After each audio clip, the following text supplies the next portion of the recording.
پشاور کا مزگراں بازار تانبے کے خوبصورت برتنوں کے لیے مشہور تھا۔ عام تاثر ہے کہ پشاور پیشاوروں کا مسکن تھا، اسی لیے رفتہ رفتہ یہ شہر پیشاپور اور پھر پشاور کہلایا، اور اسی نسبت سے ہنرمندوں کے ہنر پر بازاروں کے نام بھی پڑے۔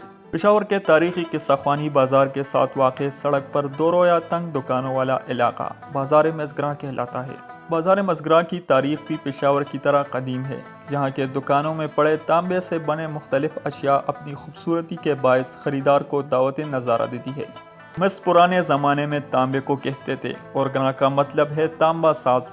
صدیوں سے یہ علاقہ تانبا سازی سے وابستہ ہنرمندوں کا بازار رہا ہے، اسی لیے اس بازار کا نام ہی مزگراں بازار پڑ گیا، یعنی تانبا سازوں کا بازار۔ حکومت پاکستان کی طرف سے ستارہ امتیاز حاصل کرنے والے بازار مزگراں کے فن پاروں، سماوار، آفتابوں اور منقش تشتریوں کی شہرت ملک کے علاوہ بیرونی ملک میں بھی تھی۔ یہاں بنے تانبے کے آرائشی ظروف، عام استعمال کے برتن، سماوار اور چائے دانیاں افغانستان، عرب ممالک اور وسطی ایشیائی ریاستوں تک جاتی تھی۔ لوگوں کی عدم دلچسپی کے باعث تانبے کی ظروف سازی سوال کے قریب ہے۔